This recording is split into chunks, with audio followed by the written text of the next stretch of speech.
We are oblivious of the fact that you are still a member of this august house, but your colleagues are going to ask you questions when we start, and you'll be obliged to answer them.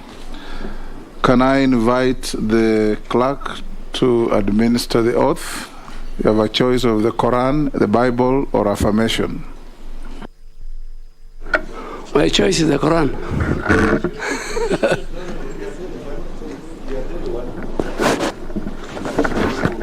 It's one of the things that you can't choose.